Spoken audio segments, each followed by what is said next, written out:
The classroom was quiet that morning. Students from different planets sat in their special seats. Some needed water tanks, others needed different air to breathe. The Galactic University was built to help everyone feel comfortable. Professor Zinara stood at the front of the room. She was a Krelian with 6 thin arms and big eyes that could see many things at once. Today she had exciting news for her class. She tapped her desk and a hologram appeared in the air. It showed pictures of strange and wonderful creatures from different worlds. Professor Zinara spoke in a happy voice. Your next assignment will be fun. Each of you will bring information about a companion animal from your home world. You will tell the class about these creatures and explain why your people keep them. The students made different sounds of excitement. The Veltorians wanted to show their crystal moths. These moths were small and made beautiful light patterns when they flew. The Daxians talked about their thought fish. These fish could float in the air and share simple feelings with their owners. The Borrelians were excited to discuss their spore clouds. These clouds of tiny living things glowed in the dark and danced in pretty ways. In the back of the room sat 3 human students. Their names were Jake Martinez, Lisa Graham, and Kyle Burton. They were part of a small group of humans who came to study at the university. Humans were new to the galactic community. Their planet Earth had only made contact with aliens 5 years ago. Jake smiled at his friends. This is going to be great. I can talk about Max, Lisa nodded. I will do mine about my cats. They are so interesting. Kyle laughed quietly. I might talk about my sister's parrot.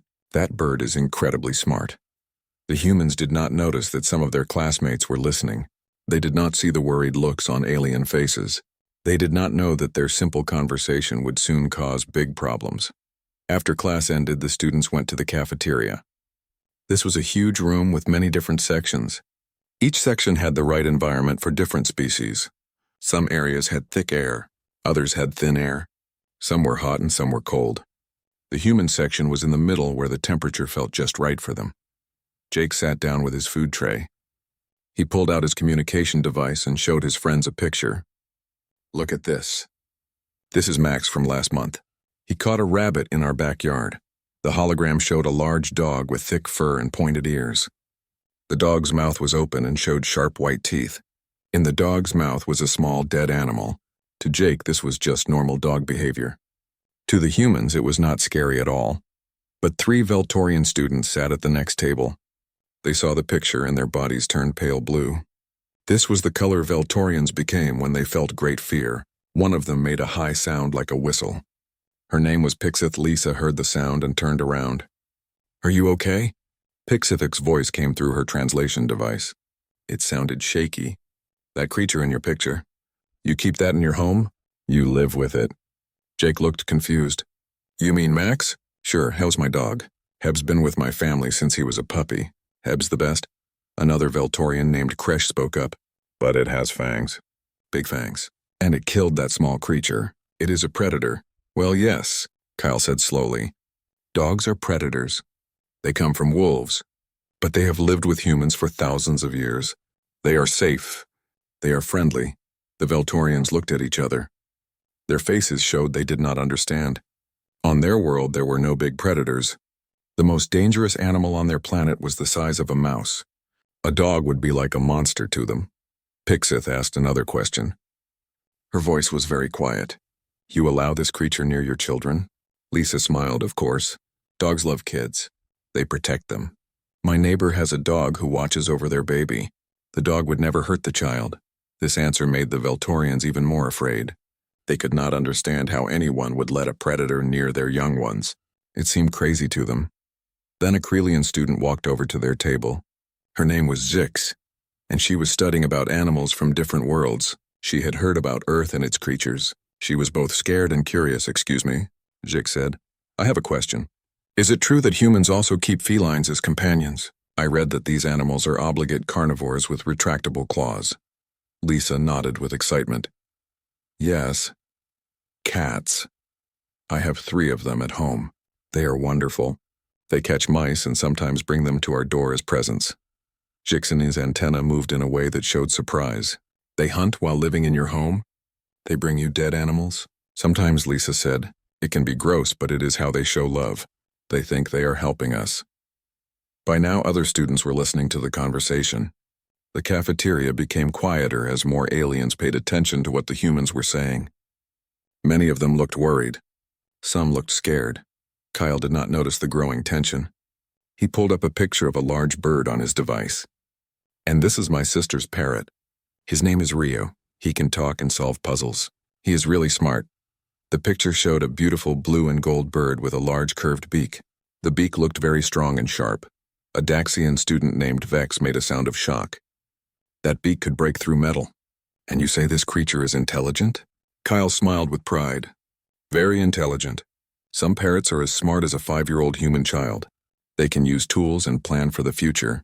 The cafeteria suddenly filled with many voices speaking at once. The translation devices struggled to keep up. Alien students were talking to each other in worried tones. Words like danger and predator and weapon could be heard over and over. Jake looked around in confusion. He turned to Lisa and Kyle. Did we say something wrong? Why is everyone upset? Lisa shook her head. I have no idea. We were just talking about our pets, but the damage was done. Within an hour, the whole university knew about the human pets. Students were sending messages to each other. They shared pictures of Earth animals that the humans had shown. They read descriptions of dogs and cats and parrots, and the more they learned, the more frightened they became.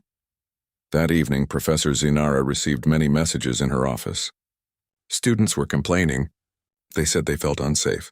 They said the humans were dangerous. Some said they wanted to leave the university if the humans were going to talk about their killer pets in class.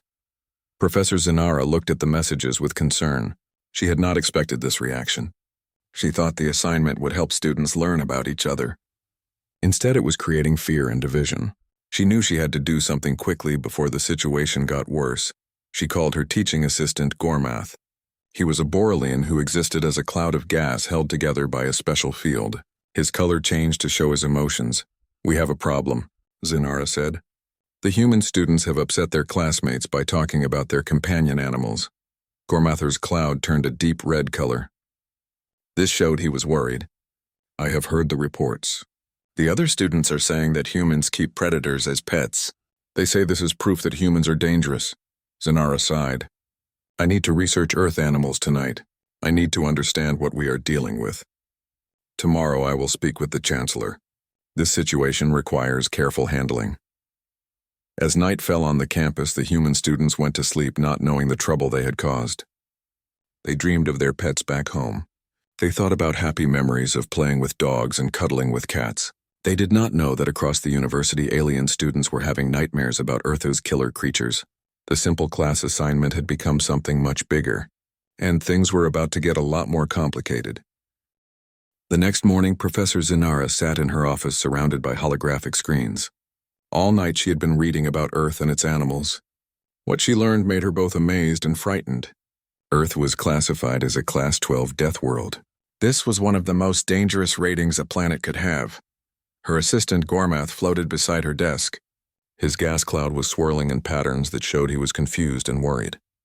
Professor, I have been reading the same information. I cannot believe humans survived on such a planet. Zinara nodded slowly. Look at this data. Earth has more species of venomous creatures than most planets have total species. Their weather includes frozen water falling from the sky.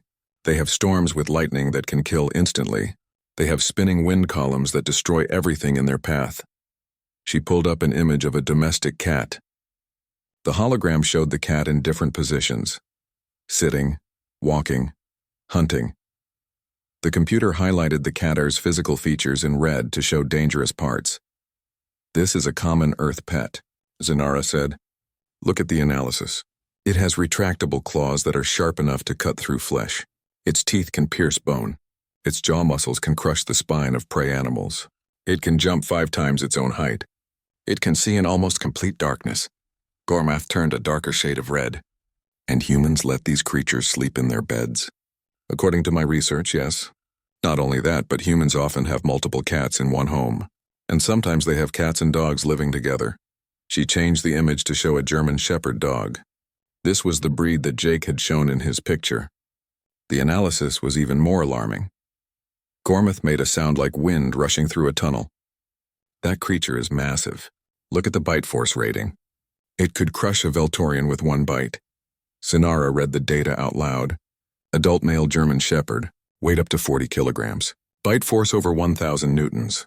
Descended from wolves, which are apex predators. Can run at speeds up to 48 kilometers per hour. Has incredible stamina and can track prey for many hours without stopping.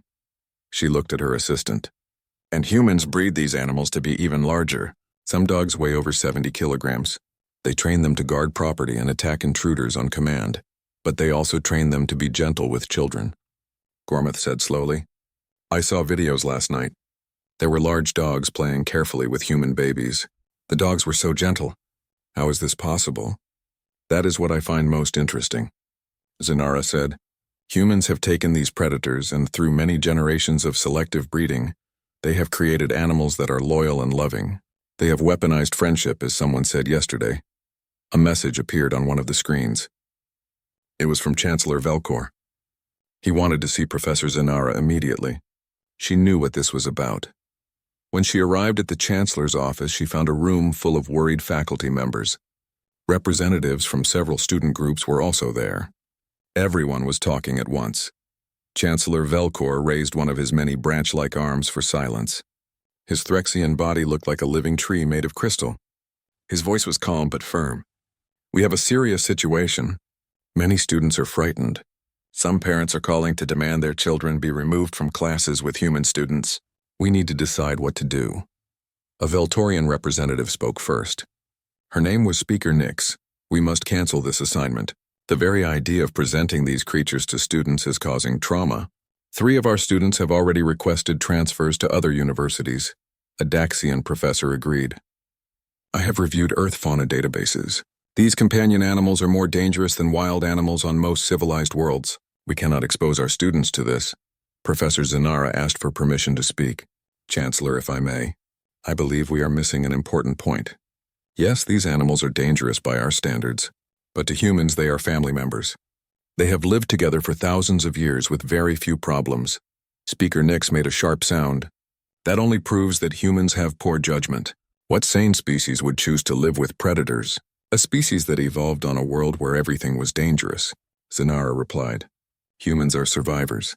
They learned to make alliances even with creatures that could harm them. This is not madness. It is adaptation. The room fell quiet for a moment. Chancellor Velcor looked thoughtful. You raise an interesting point, Professor. But we must consider the well-being of all students. How can we proceed with this assignment without causing panic? Before Zinara could answer, another voice joined the meeting.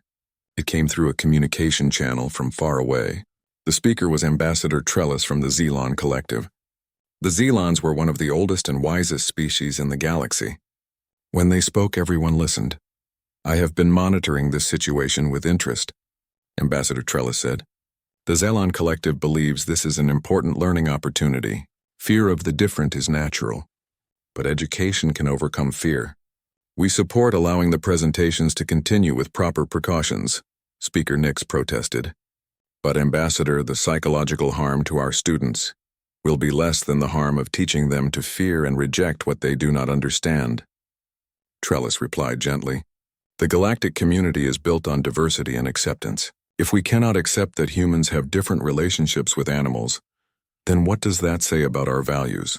This argument seemed to change the mood in the room. Several faculty members nodded slowly. The Chancellor looked around at everyone. Very well.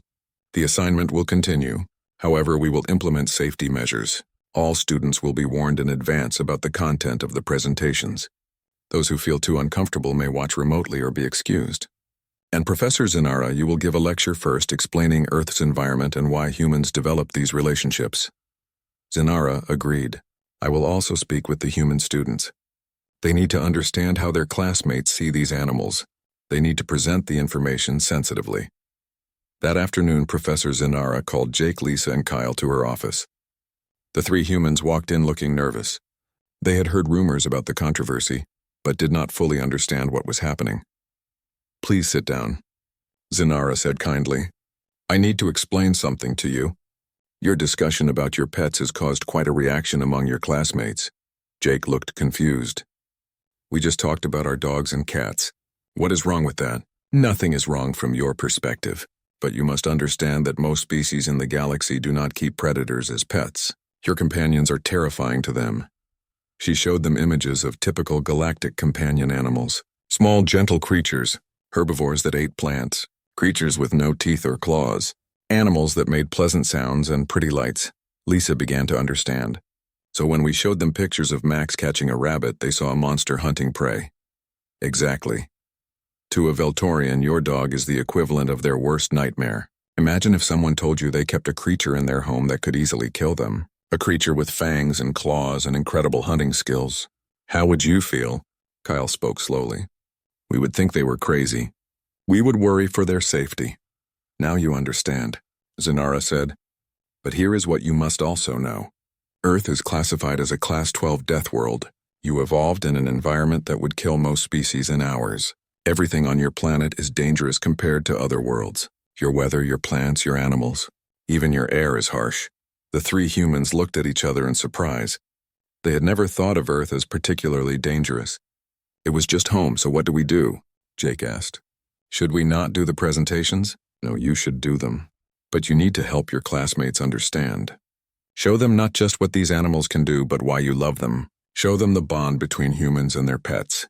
Help them see that these creatures choose to be gentle even though they could be dangerous. Lisa nodded slowly. We can do that.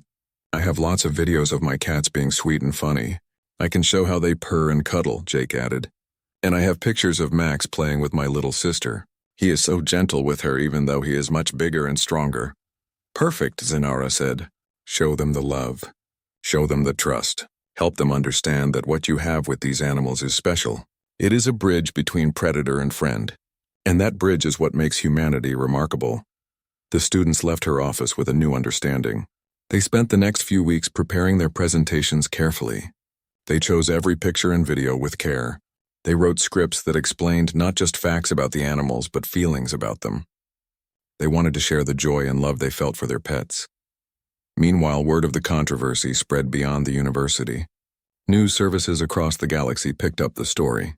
Headlines asked if humans were dangerous for keeping predator pets. Opinion pieces debated whether Earth should be allowed in the galactic community. Some people were fascinated. Others were afraid. Everyone had an opinion, and the simple class assignment had become a galactic incident. The day of the presentations finally arrived. The lecture hall was completely full. Students from every species at the university wanted to attend. Even students who were not in the class asked for permission to watch. The university streaming service reported that over 10,000 people across the galaxy were tuning in online. Security guards stood at the doors. They were there just in case anyone panicked. Medical staff waited in a room nearby, ready to help students who might feel too stressed. The atmosphere was tense. The Veltorian students sat together in the back of the room. Their bodies had turned a pale, worried color. They held on to each other for comfort. The Daxians sat in the middle rows. Their scales kept changing colors, rapidly showing their nervousness. Even the usually calm Borrelians were swirling with anxious patterns. Professor Zanara walked to the front of the hall. She looked out at all the frightened faces and spoke in a gentle voice. Thank you all for being here today. I know many of you are nervous. Before our human students present, I want to give you some important information about planet Earth. She activated the large screen behind her. It showed Earth spinning slowly in space. The planet looked beautiful with its blue oceans and white clouds. Earth is what we call a Class 12 death world. This means it is one of the most dangerous planets we have ever studied. The gravity is 40% stronger than galactic standard. The atmosphere contains oxygen, which is highly reactive and causes aging. The weather includes violent storms, lightning, and frozen precipitation. The screen showed images of Earth weather: hurricanes, tornadoes, lightning strikes, snowstorms. The alien students watched with wide eyes. They could not imagine living on such a world. But the environment is only part of the story. Zanara continued. Earth has more predator species than most planets have total species. It has creatures with venom that can kill in minutes. It has plants that are poisonous to touch. The oceans contain animals larger than our ships. The land has creatures that can crush bone with their bite. She paused and looked around the room. Humans evolved in this environment. They survived not by being the strongest or fastest. They survived by being smart. by working together, and by making friends with other species, even dangerous ones. The screen changed to show ancient cave paintings, humans and wolves hunting together, humans and dogs sitting by fires. The images were thousands of years old. Humans learned to work with predators. They learned to communicate with them. They learned to trust them. And over many generations they bred these animals to be loyal companions. What you will see today may frighten you. But remember, you are seeing it through human eyes. To them, these creatures represent love and friendship. Zanara stepped aside and nodded to Jake. He stood up slowly and walked to the front. His hands were shaking a little. He had never spoken in front of so many people before. My name is Jake Martinez. I want to tell you about my best friend. His name is Max, and he is a German Shepherd dog. The screen showed Max sitting in a yard. The dog was looking at the camera with his mouth open in a way that humans call smiling. But many alien students saw only the teeth. Sharp white teeth and powerful jaws. Some of them made small sounds of fear. I know what you see, Jake said. You see a predator. You see something dangerous. And you are not completely wrong. Dogs are descended from wolves. They have strong jaws and sharp teeth. They were built for hunting. But please keep watching. He played a video. It showed Max as a tiny puppy. The puppy was so small that Jake could hold him in two hands. The puppy was licking Jake's face and wagging his tail. Even the frightened students had to admit the puppy looked cute. This is Max when he was 8 weeks old. We got him from a breeder who raises dogs to be family pets. From the day he came home, Max was part of our family. He slept in my room. He played with my little sister. He grew up with us. The video changed to show Max as an adult dog playing with a small child. The child was Jake's sister. She was only 5 years old. She was throwing a ball, and Max was bringing it back. The huge dog was being incredibly gentle. When he gave the ball back to the child, his movements were slow and careful. My sister loves Max, Jake said, and Max loves her. He follows her around the house. He sleeps outside her bedroom door at night. One time she fell and hurt her knee. Max stayed right next to her and would not leave until my mom came to help. He showed more videos. Max at the veterinarian being examined.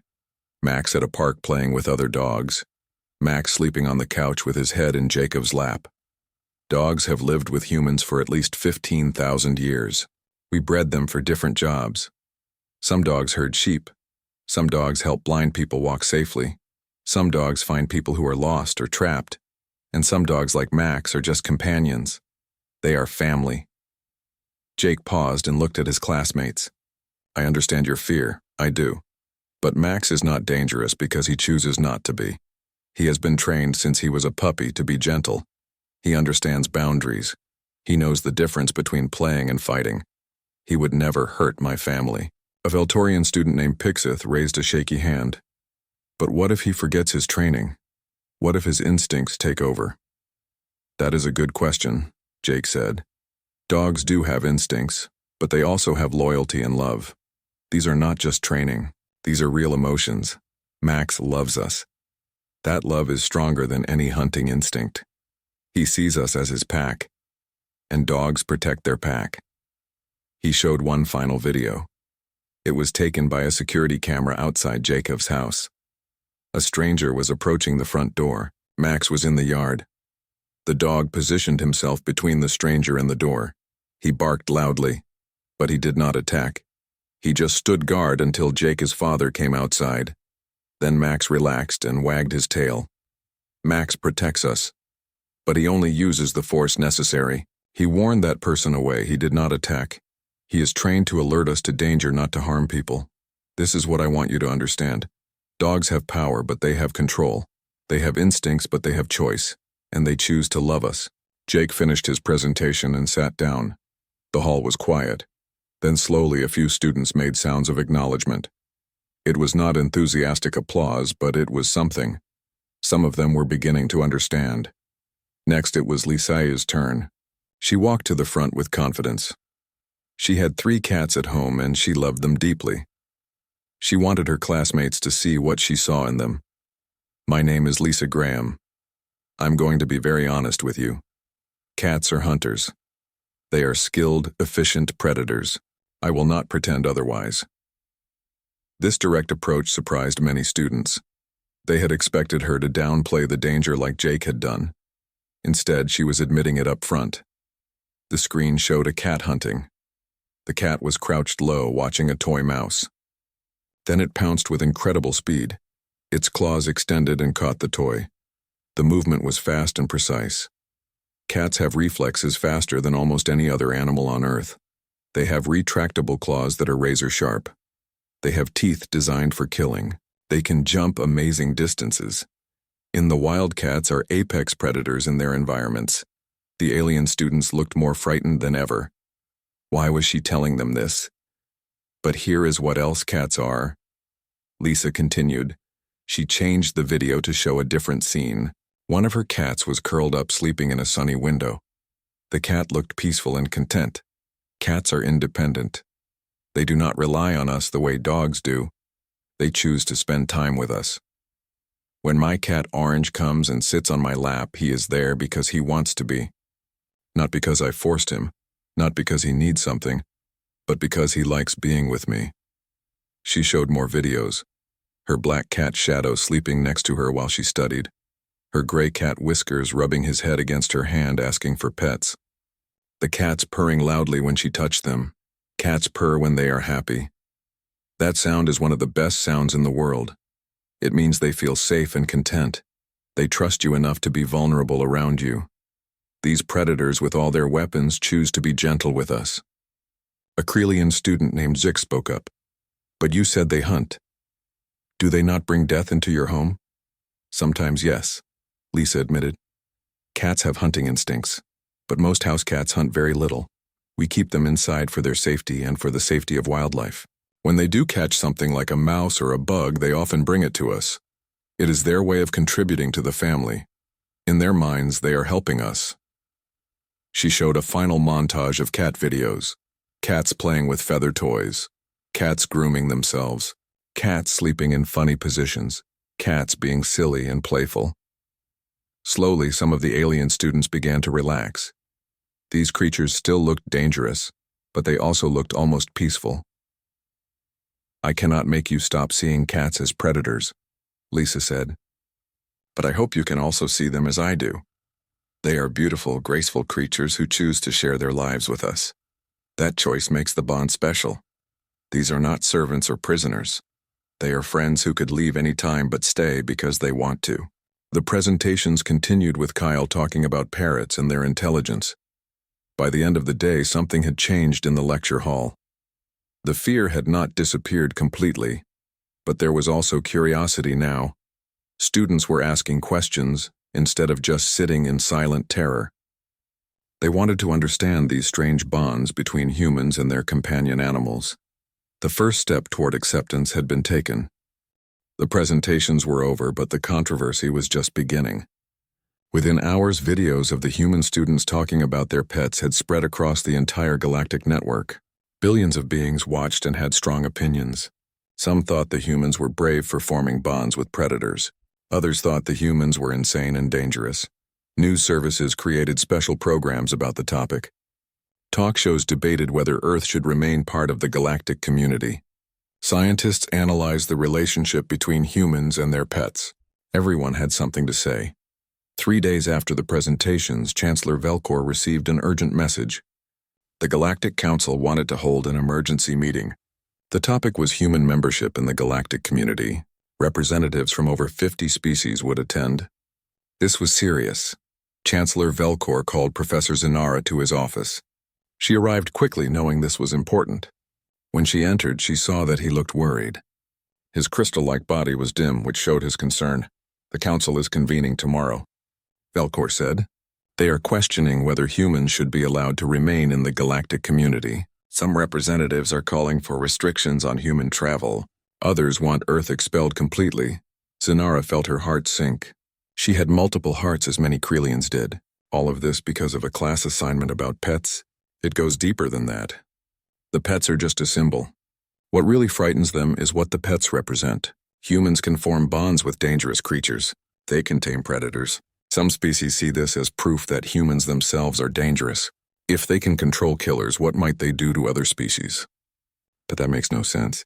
Humans have been model citizens. They have followed all the rules. They have contributed to science and culture. They have harmed no one. Fear does not always make sense, Velcor said sadly. I have been asked to testify at the council meeting. I want you to come with me. You understand the situation better than anyone. The next day, the council meeting took place via holographic conference.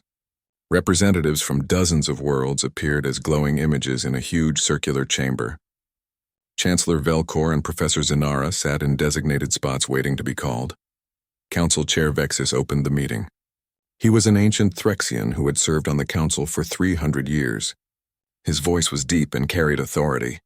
This council has been called to address concerns about humanity and their cultural practices, specifically their practice of keeping dangerous predators as companion animals.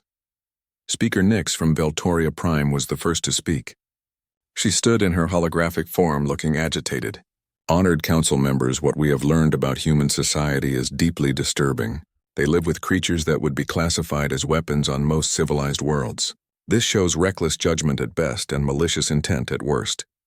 Murmurs of agreement came from several representatives. Speaker Nyx continued. We must ask ourselves if a species with such poor survival instincts should be trusted, or perhaps their survival instincts are too good. Perhaps they keep these predators as weapons. Either way, they pose a risk to galactic peace. Representative Vorn from the Daxian worlds added her voice. I have reviewed extensive data on Earth animals. These companion creatures kill billions of small animals every year. Humans encourage this behavior. They provide toys that teach hunting skills. This is not companionship. This is the cultivation of violence. More representatives spoke, adding their concerns. The mood in the chamber grew darker. It seemed certain that harsh measures would be voted on. Then Chancellor Velcor asked for permission to speak. Council Chair Vexus recognized him. Chancellor Velcor of the Galactic University, you may speak. Thank you, Chair Vexus. I speak today not to defend human practices, but to provide context. Earth is a Class 12 death world. Every species in this chamber knows what that means. It is a planet where survival requires constant adaptation, where danger is normal, where the weak do not live long. He paused, letting his words sink in. Humans did not just survive on that world. They thrived. They became the dominant species. And they did it not through strength alone, but through cooperation. They learned to work with other species. They turned enemies into allies. This is not a weakness. It is their greatest strength, Speaker Nyx interrupted. You call it strength. I call it manipulation. They manipulated predators into serving them. What is to stop them from manipulating us? Because we are not predators. Velcor replied calmly. And humans have shown no desire to manipulate anyone. They came to us in peace. They shared their knowledge freely. They followed our laws. They have been nothing but cooperative. Professor Zanara raised a limb, asking for permission to speak. Vexus nodded to her. Professor Zanara, you have studied this situation closely. What is your assessment? Thank you, Council Chair. I believe we are making a fundamental error. We are judging humans by our standards instead of understanding them by theirs. To us, a predator is something to fear and avoid. To humans, a predator can be a friend if treated with respect. She activated a display showing various images of humans and their pets. The images showed gentle interactions. Dogs playing with children, cats sleeping peacefully, parrots sitting on shoulders. Look at these images. Really look at them. Yes, these animals have dangerous capabilities, but see how they choose not to use them. See how they are gentle. See how they trust and are trusted. This is not manipulation. This is genuine bond between different species. Representative Vorn spoke again. But the capability for violence remains. These animals could turn on their owners at any moment. Zanara nodded. Yes, they could. But they do not. And that is the point. Humans have created a relationship based on mutual trust and love. The animals choose to be gentle.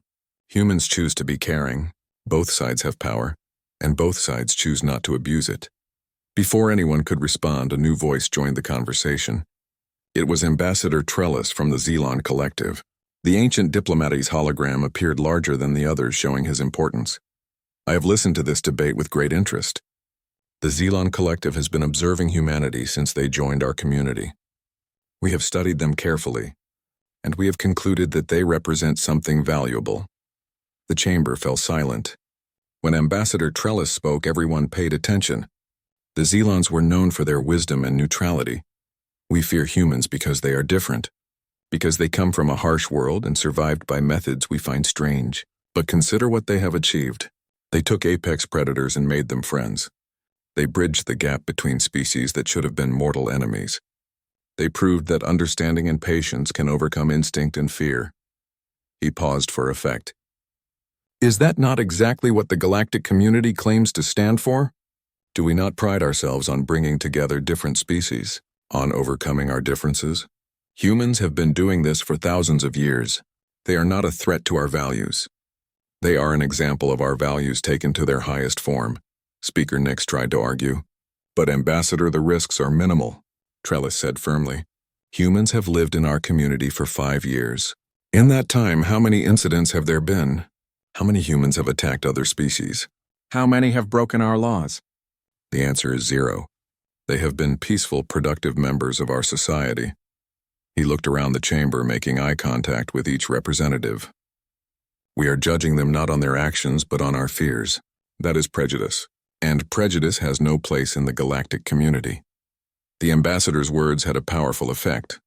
Several representatives who had been nodding in agreement with Speaker Nix now looked thoughtful. The mood was shifting. Council Chair Vexus spoke. Ambassador Trellis makes a compelling argument. But we must still address the concerns raised. Perhaps a compromise is in order. Humans may continue as full members of our community, but with certain educational requirements. They must help other species understand their relationships with animals. They must be sensitive to the fears their pets cause. Chancellor Velcor agreed quickly. The university can develop such programs. We can create courses on comparative companion species. We can teach both humans and non-humans about these differences. Vexus nodded. Then let us vote. The question before us is whether to officially recognize human companion animal practices as culturally valid and protected under our diversity laws. All in favor. Slowly, holograms began to glow, indicating votes. When the count was finished, the result was clear.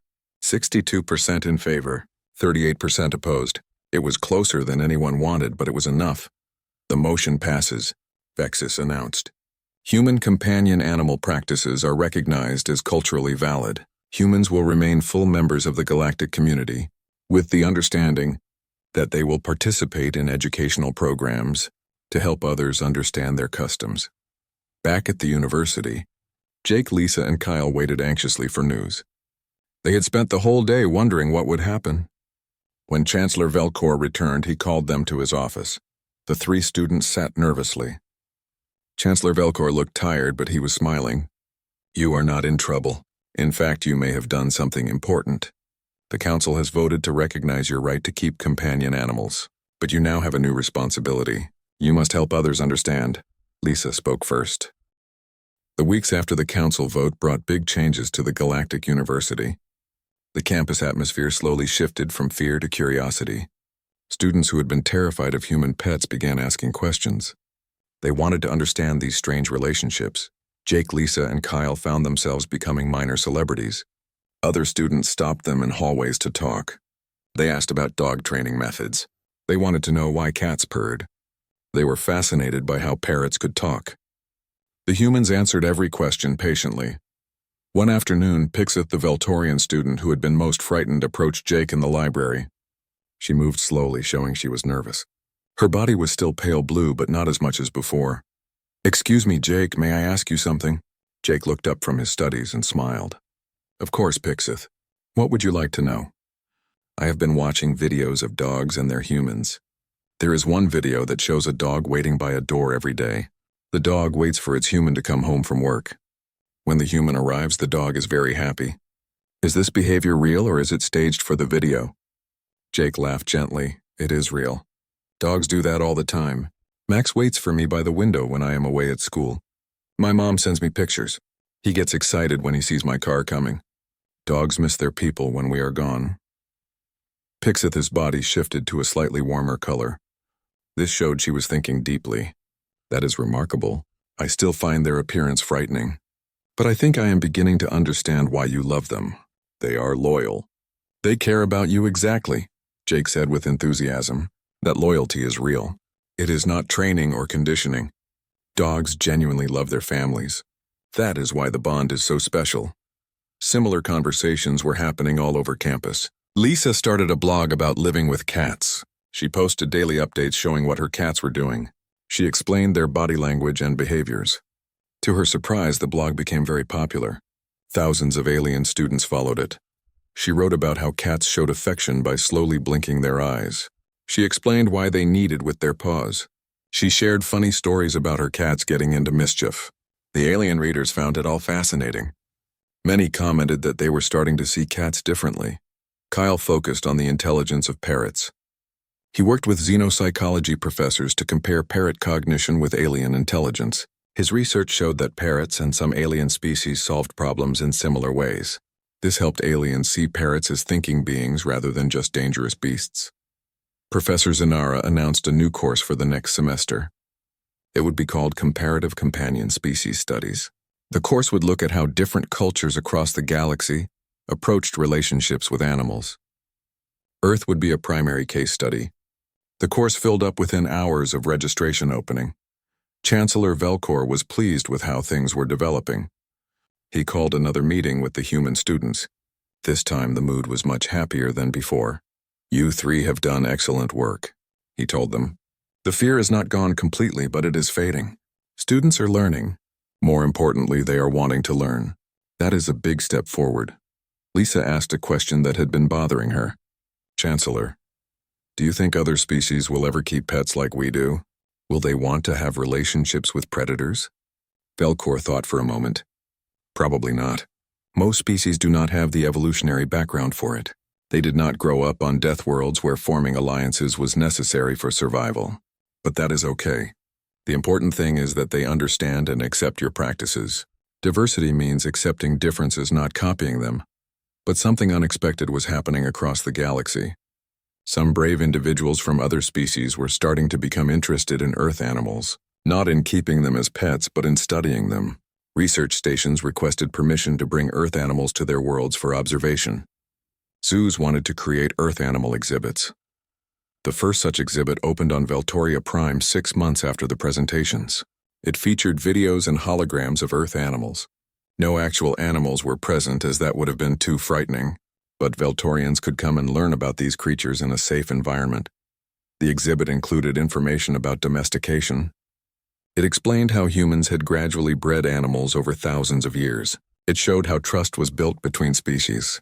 It presented the scientific data about animal intelligence and emotions. The exhibit was incredibly popular. One feature of the exhibit allowed visitors to virtually pet a dog using haptic technology. The technology let them feel soft fur without actually touching a real dog. Many Veltorians were surprised by how pleasant it felt. Some admitted that maybe they could understand why humans enjoyed petting their animals. Back at the university, the semester was coming to an end. Jake, Lisa, and Kyle prepared for their final exams, but they were also preparing for something else. They had been invited to speak at other universities across the galaxy. Their story had inspired educational institutions everywhere. The last day of classes arrived. Professor Zanara held a special session where students could share what they had learned. Many students spoke about how their views had changed. The Veltorians talked about overcoming fear through knowledge. The Daxians discussed learning to see beyond physical appearances. The Borleans shared insights about different forms of companionship. Then Jix, the Krelian student who had been studying Earth biology, asked to speak. She had been researching all semester and had made an important discovery. "I have been comparing human pet keeping to practices in galactic history," she said. "I found something interesting. Several ancient civilizations tried to domesticate animals, but they always chose herbivores, gentle creatures that were easy to control. Only humans chose predators. Why?" She looked at the human students. "I think I know the answer now. Other species saw predators as threats to avoid. Humans saw them as potential partners. This difference in perspective comes from living on a death world. When everything is dangerous, you learn to look for allies everywhere. You learn that the dangerous creature today might be your friend tomorrow if treated with respect." The class was quiet as they absorbed her words. Then Lisa spoke. That is exactly right. We do not see danger the same way you do. To us, a predator is not just a threat. It is a creature with its own needs and feelings. If we can meet those needs and respect those feelings, we can build trust. And from trust comes friendship. Professor Zanara added her own thoughts. This is what makes humanity so valuable to the galactic community. You bridge gaps that others cannot imagine crossing. You see potential where others see only danger. These are skills we desperately need as we continue to expand and encounter new species. As the semester ended, the 3 human students reflected on what had happened. A simple class assignment about pets had become a galactic incident, but it had also become a learning experience for everyone. Fear had been confronted. Understanding had been built. Bridges had been created between very different ways of thinking. Jake received a message from his mother on Earth. She had been watching the news coverage. She told him how proud she was. She also sent him a video of Max. In the video, the dog was sleeping peacefully in a patch of sunlight. His tail wagged slowly even in sleep as if he was having happy dreams. Jake showed the video to his friends. Look at him. Just a dog sleeping. Nothing scary about this at all. Kyle smiled. To us, no. But remember, a few months ago, half the campus would have seen that video and had nightmares, and now? Lisa asked. Now they might still be scared. But they are also curious. They are trying to understand. That is progress. The 3 friends sat together in comfortable silence. They had come to the university to learn about other species. Instead, they had ended up teaching others about humanity. They had shown the galaxy that humans were not just survivors from a harsh world. They were bridge builders. They were friendship makers. They could see past danger to find connection. And it had all started because they brought pictures of their pets to class. Sometimes the smallest actions could have the biggest impacts. Sometimes showing someone what you love could change how they see the entire world. The humans had learned this lesson well, and they would carry it with them as they continued their journey among the stars. The semester was over. But the real education was just beginning. For both humans and aliens alike, the journey of understanding had only started. And there were many more bridges to build, many more fears to face, and many more friendships to forge across the vast distances of space. 3 years had passed since the famous pet presentation incident. The Galactic University had changed in many ways. The new Comparative Companion Species Studies course was now one of the most popular classes offered. Students from across the galaxy enrolled to learn about the different relationships species had with animals. Jake Martinez had graduated and was now working at the first-ever Interspecies Animal Research Center. The center studied how different species interacted with Earth animals. They developed programs to help aliens overcome their fear of creatures like dogs and cats. Jake often gave tours explaining animal behavior to curious visitors. Lisa Graham had become famous for her work in cross-cultural animal welfare.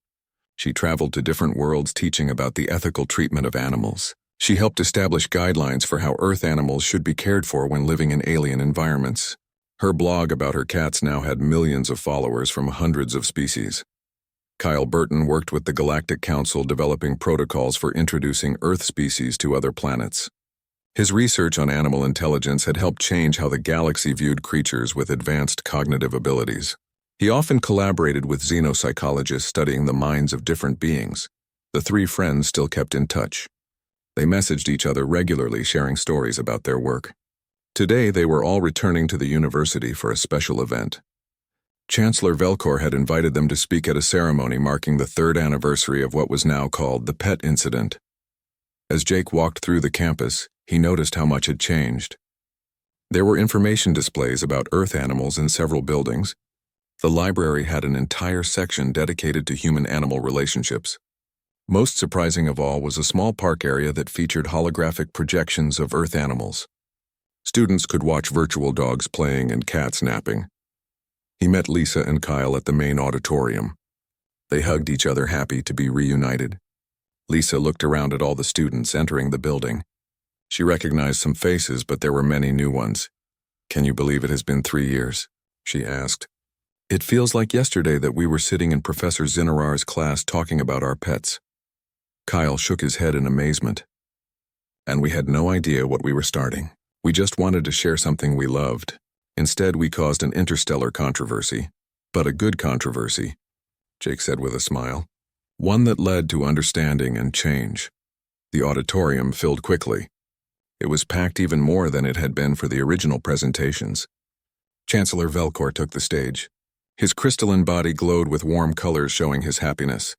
Welcome, everyone. Today we celebrate 3 years since an event that changed our university, and in some ways changed the galaxy. 3 human students gave presentations about their companion animals. What seemed like a simple assignment became a catalyst for dialogue and growth. He gestured to the 3 humans sitting in the front row. Jake Martinez, Lisa Graham, and Kyle Burton showed us that education is not just about learning facts. It is about understanding perspectives. It is about facing our fears and finding common ground. The audience made sounds of approval in their various languages. Chancellor Velcor continued, "Since that day we have seen remarkable changes. Students who once feared Earth animals now study them with fascination. Species that never imagined keeping predator companions now understand why humans do. We have built bridges of understanding across vast cultural divides." He invited the 3 humans to join him on stage. They walked up feeling a mix of pride and humility. Jake spoke first. "When we showed pictures of our pets, we had no idea anyone would be scared. We learned an important lesson that day. What is normal for one species can be terrifying for another. Understanding requires effort from both sides." Lisa added her thoughts. "The past 3 years have taught me so much. I have learned about companion species from dozens of worlds.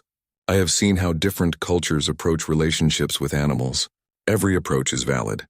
Every relationship is meaningful in its own way. Our way is not better. It is just different." Kyle spoke about the future. "The work we have done is just the beginning. As humanity continues to integrate into the galactic community, there will be more misunderstandings, more cultural clashes.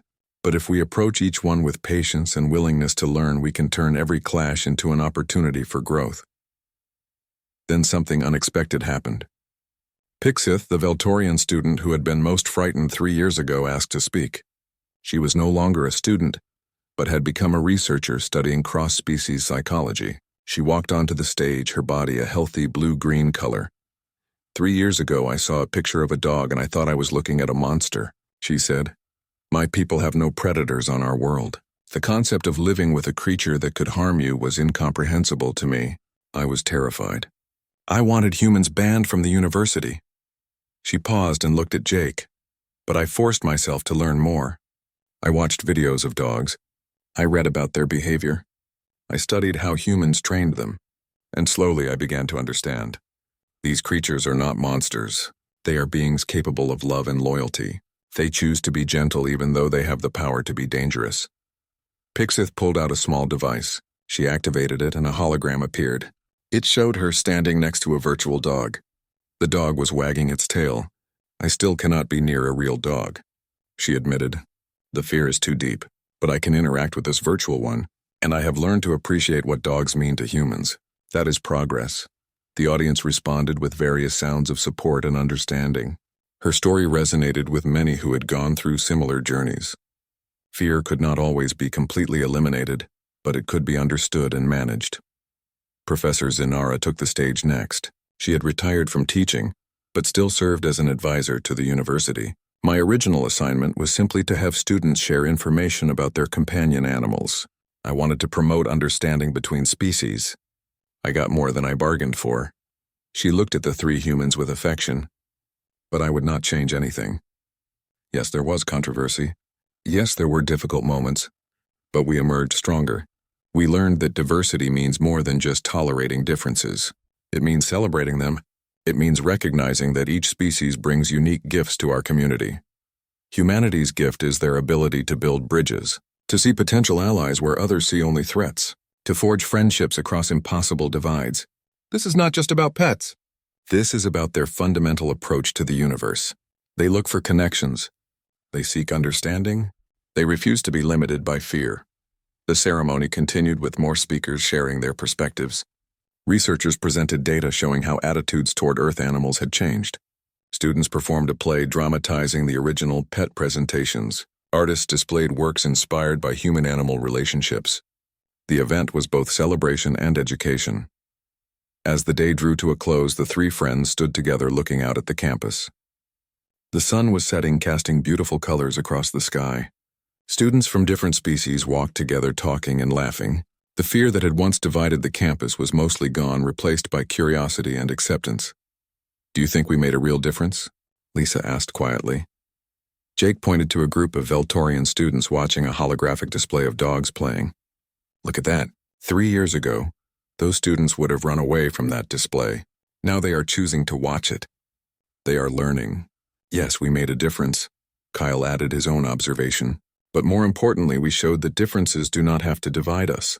We proved that with patience and effort, even the scariest things can become understood. That is a lesson that goes beyond just pets."